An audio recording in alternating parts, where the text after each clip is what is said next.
The demon Jacob wrestled, according to Kabbalah.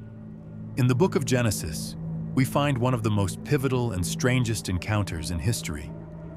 Jacob, a patriarch on the run, ends up in an all-night brawl with a mysterious stranger. He limps away wounded, but is also blessed. His name changed to Israel, the father of a nation. For centuries, this stranger has been called an angel, or even God himself. But what if that being wasn't an angel from heaven? What if it wasn't a messenger of divine grace at all? Ancient Jewish mystical texts, the secret heart of Kabbalah, offer a far more chilling interpretation: that Jacob didn't wrestle with a divine friend, but with the angelic adversary of his brother Esau in a battle for his very soul. What really happened that night at the river Jabbok? Section 1. The familiar story and its strange ambiguity. The story, as told in Genesis chapter 32, is one most of us know by heart. Jacob, who fled his home 20 years earlier after tricking his brother Esau and stealing his birthright, is finally heading home. He's now a rich man with a large family and huge herds of animals. But his success is totally overshadowed by a deep, gnawing fear. He gets word that Esau is coming to meet him, and he's bringing 400 men. Is this a family reunion, or is it revenge? Gripped by terror, Jacob splits his family and everything he owns into two camps, hoping one might survive if Esau attacks. He prays to God for deliverance. That night, under the cover of pure darkness, he sends his family across the Jabbok River, but he stays behind, alone. And that's when the text says, "A man wrestled with him until the breaking of the day." This is where the familiar story starts to get weird. The text is deliberately vague. Who is this man? He shows up out of nowhere, attacks Jacob for no reason, and they grapple in a desperate all-night struggle. The fight is so evenly matched that the stranger, realizing he can't win, strikes Jacob's hip and dislocates it. As dawn approaches, the mystery man pleads, "Let me go, for the day breaks." But Jacob, even with his injury, refuses. He holds on tight and declares, "I will not let you go unless you bless me." Backed into a corner, the being gives Jacob a new name, Israel, because he says, "You have striven with God and with humans and have overcome." Jacob then calls the place Peniel, meaning face of God, because as he puts it, "I have seen God face to face and my life is preserved." So which is it? A man? An angel? God himself?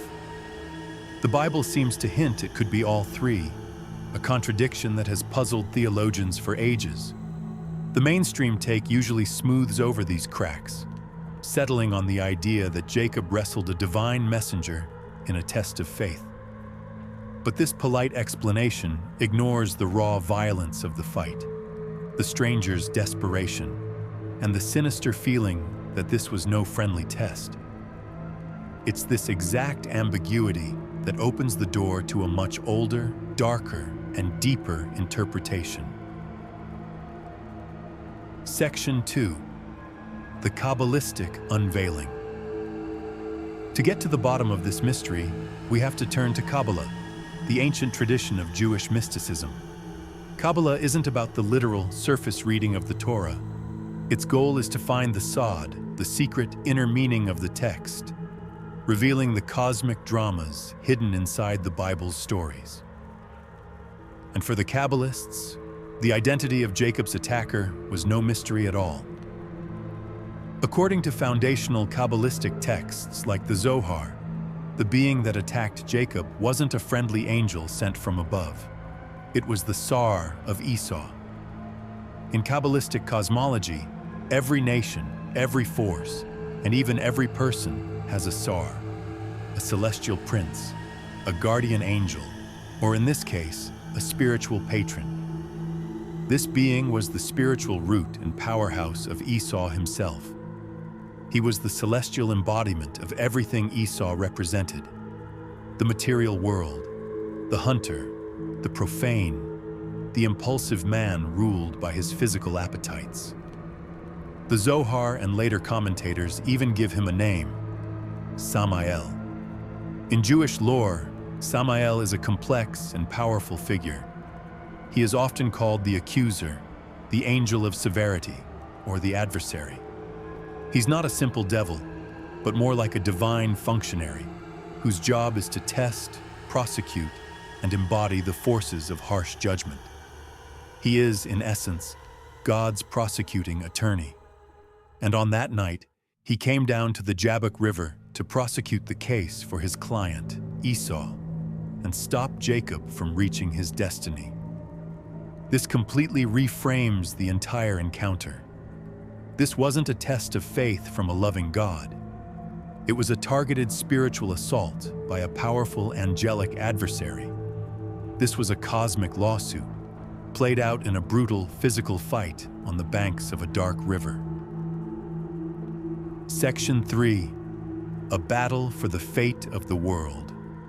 When you look at it through this lens, the wrestling match turns from a personal test into a conflict of cosmic size.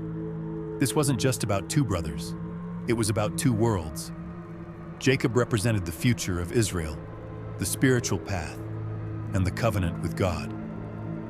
Esau's angel, Samael, represented the dominion of the physical, unconsecrated world. For Jacob to finally become Israel, he couldn't just make peace with his brother in the flesh. He first had to face and defeat the spiritual source of his brother's power. The Midrash, a collection of ancient rabbinic teachings, paints an even more vivid picture. It says that as they wrestled, the dust they kicked up reached the very throne of glory. This wasn't just a scuffle in the mud. It was a battle so profound that its shockwaves were felt in the highest heavens. Every single move had metaphysical meaning.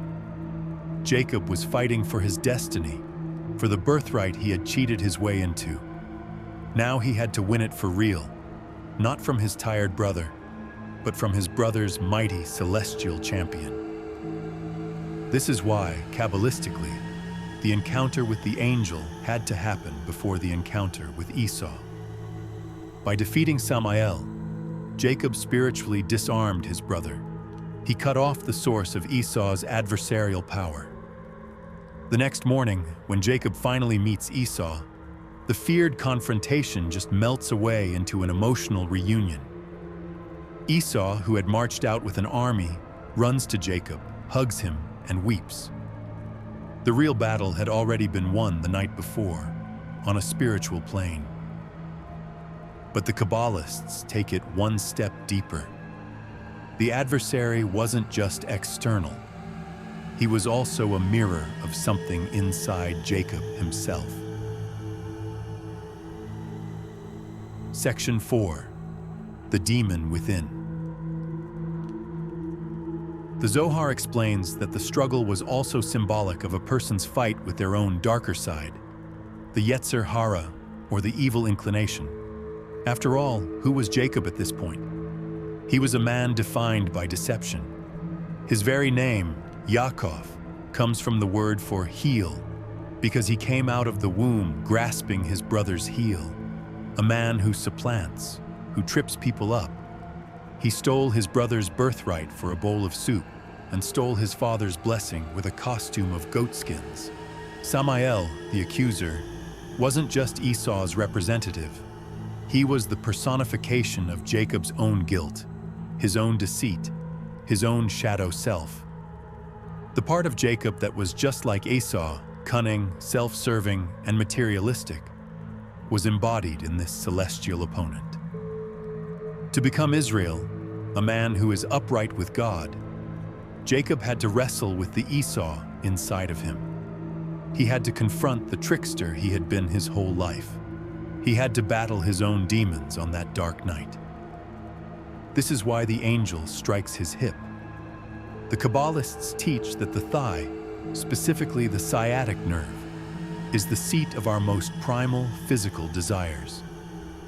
The wound from Samael was a permanent mark on the source of Jacob's own lower nature, a reminder of the struggle and the vulnerability that would always be a part of him.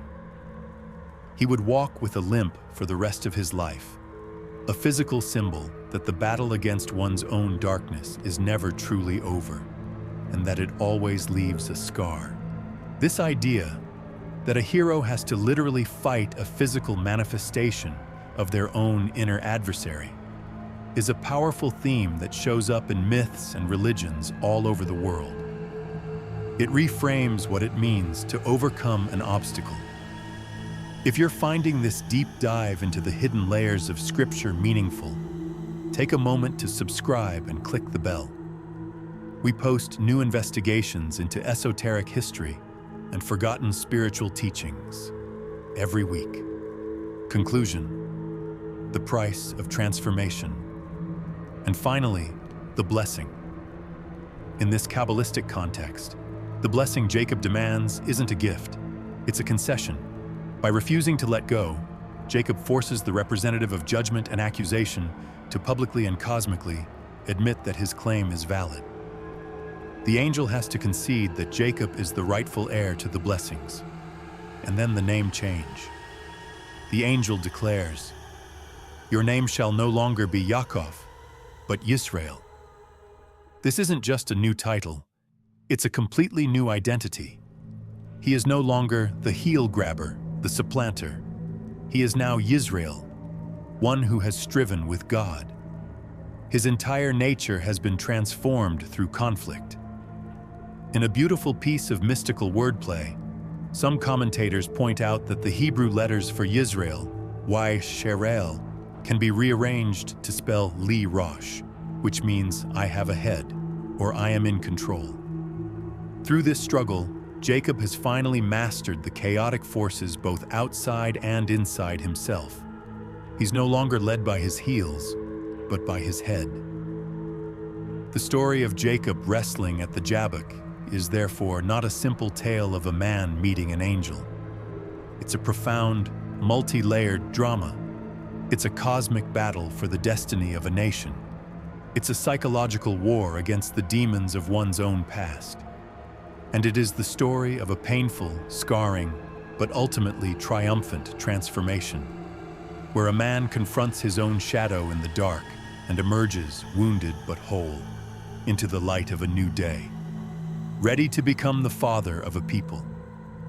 It suggests that sometimes the greatest blessings aren't given freely, but have to be wrestled from the very forces that stand against us. The Kabbalistic view of this story forces us to ask a tough question.